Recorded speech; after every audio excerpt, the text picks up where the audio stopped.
Baku speaking. Hello dear listeners, you are tuned into Azerbaijan International Radio. We are starting our English broadcast from the capital Baku. We welcome you to our analytic program. I'm your host Elçin Mirzai.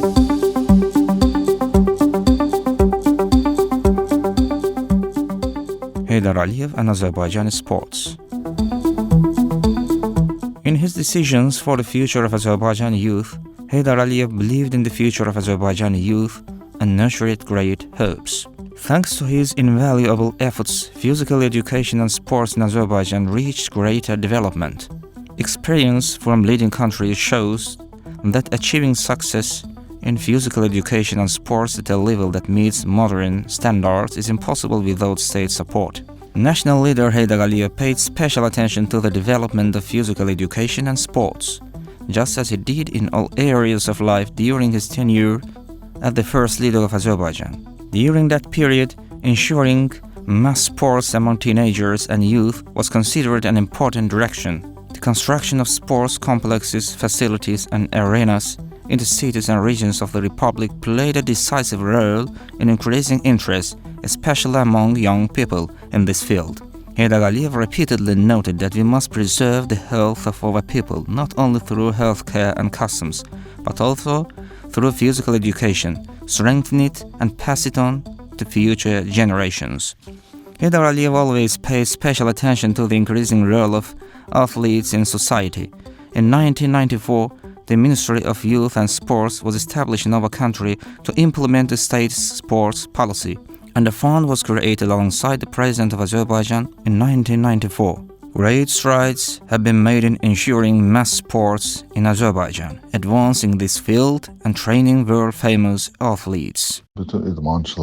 In an interview with International Radio, Tahir Bakhshaliyev, head coach of the NTD basketball team, congratulated everyone on Sports and Physical Education Day, emphasizing that great leader Heydar Aliyev breathed new life into Azerbaijani sports in the mid-1990s. He began to build new sports complexes and created conditions for athletes. Today, we see this care from our president, Mr. Ilham Aliyev. Therefore, I wish all athletes success today and in their future careers. I believe that sports in Azerbaijan will continue to develop and achieve even greater successes in the future. Indeed, the comprehensive political strategy based on national interests implemented by great leader Heydar Aliyev is being faithfully continued today by his worthy successor, President of Azerbaijan Ilham Aliyev. Undoubtedly, sports are at the center of attention, and the number of victories achieved continues to increase. The attention shown to athletes by the states, and personally by our president, motivates athletes to achieve even greater victories. Today, Azerbaijan is a victorious state that has regained its territorial integrity. International sports competitions are now being held in liberated territories. International chess competitions have been held in Shusha. International javelin competitions on Lake Sugavushan in Sugavushan. A triathlon competition was held around the village of Agalı in Zanjilan. President Ilham Aliyev, noting the high quality of today's youth, says that our youth not only raise our flag on sports fields but also on battlefields. Raik Harutyunyan's Confessions. Armenia's exposure. The trial process of individuals of Armenian origin accused of committing military crimes continues. During the court process held on March 3rd, former leader of the former Karabakh regime, Raik Harutyunyan, made a series of confessions. These confessions brought many truths to light, and with these confessions he exposed Armenia. Raik Harutyunyan spoke about events during the 44-day war. In July 2020, as you know better, at the time clashes began in Tavuz. I had no idea what was going on there. Whatever they showed on TV, that's all I knew. Because I was a new person, I had to get acquainted with the army and could know what was happening on the contact line. In the summer of 2020, I started visiting the front line and army. I published several articles on my Facebook page and leadership website. All information related to the army was provided to us by the press service, and they were published on my page. Yes, there were statements and remarks from me that I regret allowing.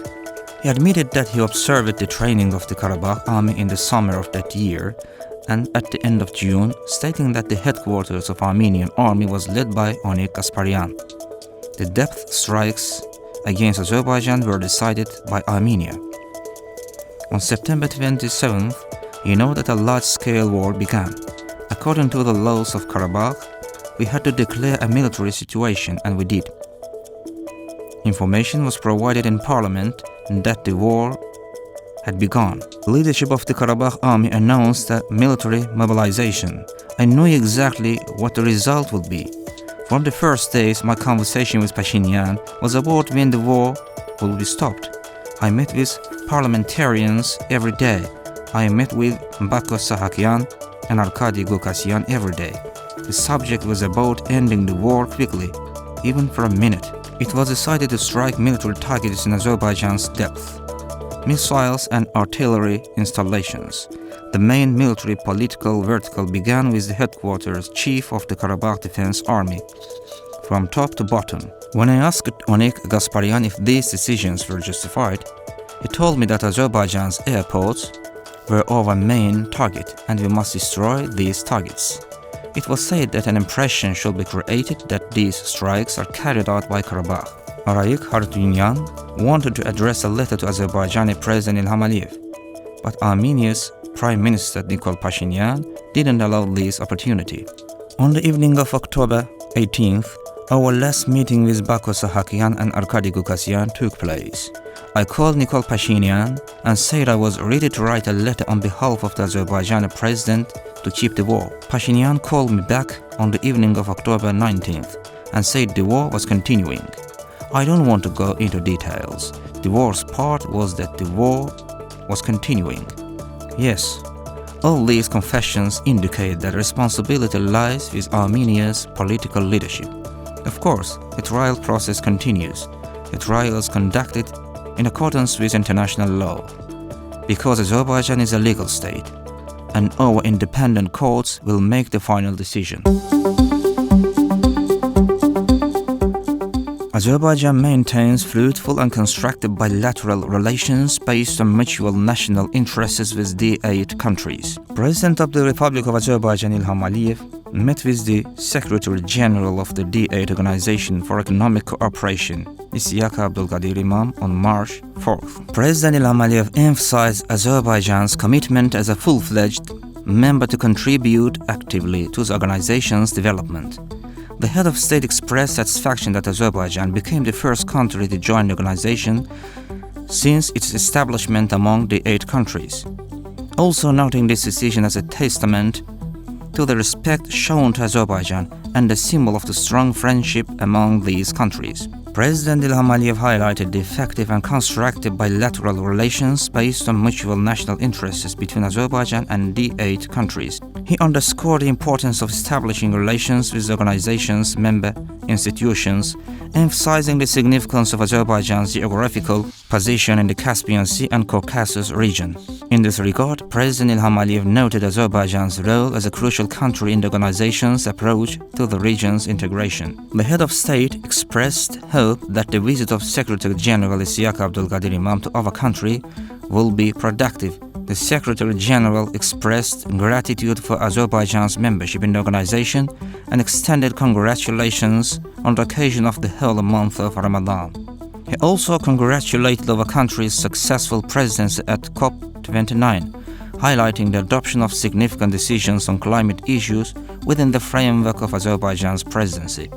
The Secretary General noted that D8, encompassing member states with a combined population of 1.2 billion, is an organization with significant economic and trade potential.